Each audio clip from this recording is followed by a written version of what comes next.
त्यांचं काही काम नाही की काय म्हणजे त्याला विचारा कोण रे सत्य लोकनाथ त्यांना पाचारण करा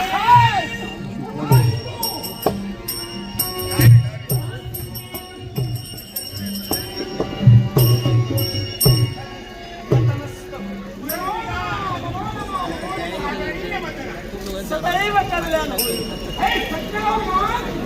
एक सारखा मी विचार करतोय कोणत्याही गोष्टीचा माझ्यासाठी हीच मी काशी निर्माण केली आहे देवा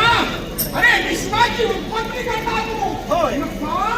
या माझ्या काशीची ही अवस्था अशी कशी झाली देव स्वशंभू महादेव असताना असं होतं उपयोगाचं नव्हतं पण याच्यावर सुद्धा पर्यायी मार्ग आहे शंभू महादेव तुमची काशी जर का तुम्हाला पुन्हा हवी असेल तर या काशीतून या काशी केवळ एक तरी असा पुण्यवंत मनुष्य हवाय आणि त्या पुण्यवंत मनुष्याच्या हाती या काशीची जबाबदारी द्या जेणेकरून या काशीत पडलेला वर्षा नक्की तुला सांगा कोण असा राजकर्ता भूमंडळावर आहे जेणेकरून त्याच्या पुण्य प्रभावानं ही माझी पूर्ण काशी पूर्ववत होणार आहे हा राजकर्ता म्हणजे कोणी सामान्य सभा काम क्रोध लोभ मोह मद आणि मत्सर या शर्विकारांचा ज्याला दमन केलं आता पूर्णवंत आणि पूर्ण शोध राजकर्ता हवा आणि तो राजकर्ता म्हणजे आहे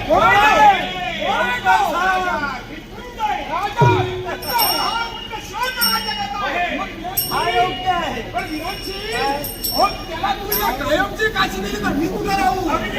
तुम्हाला काशी करावीच लागणार पर्याय नाही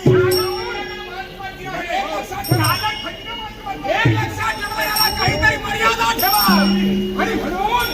काय ती मर्यादा आणि त्या मर्यादेनुसार त्या राजकर्त्याला तुम्ही लागेल आम्ही त्या राजकर्त्यापर्यंत जाऊन त्यांची सहमती घेऊन नंतर तुम्हाला आम्ही कठीण करू कित्येक लक्षात ठेवा कायमची द्याल तर मी मोकळा होईल काळजीच करू नका कायमची भोलेनाथ तुमची काळजी आम्हाला सुद्धा आहे कारण या तुमच्या काशीसाठी आम्ही नक्कीच प्रयत्न करू हे का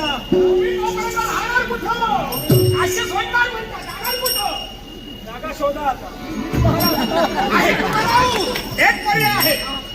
एक पर्याय आहे पर्याय आहे अहो ज्याप्रमाणे चंद्रदेवतेला तुम्ही तुमच्या अंगाला धारण केला त्याप्रमाणे मंदार पर्वताची सुद्धा इच्छा होती एक ना एक दिवस या देव म्हणजे साक्षात शिवशंभू महादेव याला आपल्या अंगावरती धारण करायचंय मग तेवढा कालावधी तुम्ही मंदार पर्वतावरती लावून आहात म्हणजे तोपर्यंत मी मंदार त्या पर्वताला जाऊन राहू हे तुम्ही दोघे जण पिता पुत्र ठरवून आला विश्व कार्यासाठी करा विश्व कार्यासाठी मी तिथं राहू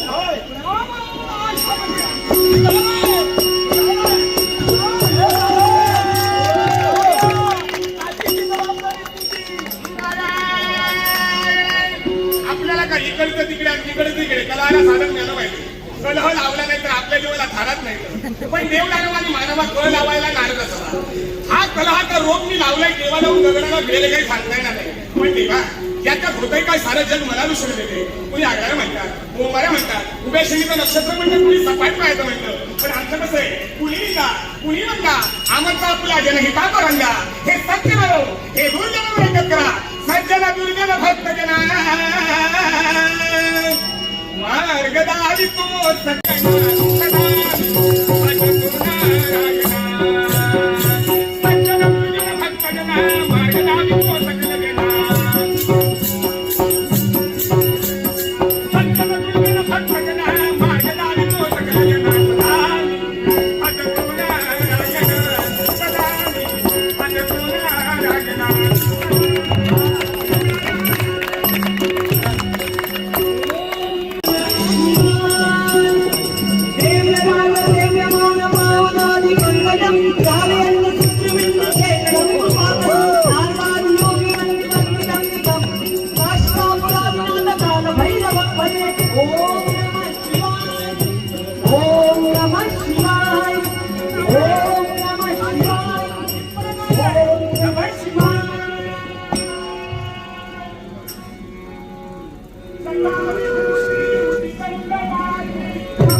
मग असं असताना